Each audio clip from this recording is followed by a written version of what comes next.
shall be added unto us. Unahin muna natin yung kaharian ng Diyos. Unahin muna natin siyang hanapin. Pagsikapan natin siyang hanapin sa ating buhay.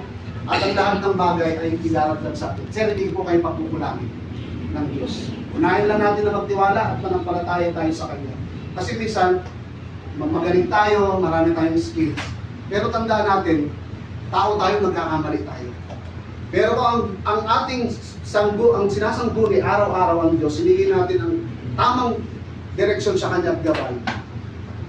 Alam mo, kaya natin yung mga gray areas na hindi natin naisip, nire-reveal ng Diyos sa atin. Para hindi tayo magkamali sa ating ginagawa. Napaka pa naman ang sensitibo ng inyong mga ginagawa, magkamali lang ng desisyon.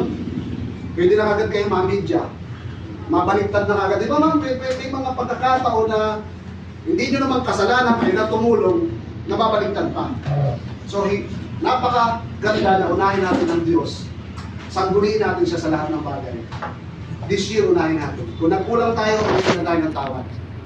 Ang Diyos ay mapagmahal at mapagpatawad. Kaya, unang learning natin, unahin ang pagpapasalamat. Marami tayong pinagdaanan nung nakarang taon, sakit, may mga sakit sa pamilya, sakit ng damdamin, may nakasakit na hindi maganda sa atin, maaaring kasama natin dito sa trabaho, mga pagsubok, tagumpay at luha. Ngunit, nandito pa rin tayo dahil tapat ang Diyos. Diba?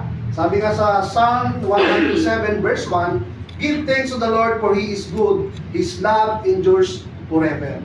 So ang pasasalamat ay hindi lang dahil maganda yung nangyari sa atin. Diba sir, minsan doon lang tayo nagpapasalamat sa Lord kapag may magandang nangyari. Pero pag may pangit na bagay, parang ang hirap magpasalamat. Sikapin natin magpasalamat sa Diyos kahit hindi maganda ang nangyari. Bakit?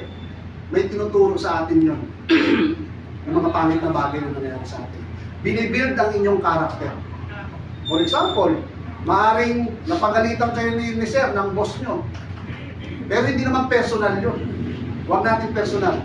Yun ay naghuhubog sa ating karakter para mas maayos natin yung attitude natin, paano tayo makipag-usap, kung paano natin dinideliver yung ating mga tasking.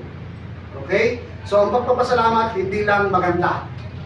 Kundi kahit may pangit na bagay, nagpapasalamat tayo. Kasi doon kayo i-bless ng Lord. Ay, itong tao nito, si Sir Rosara, si Sir Marayan, si Sir Lolo, si Sir Rafael, marunong magpasalamat kahit may mga bagay na hindi nagagawin nangyayari sa kanya.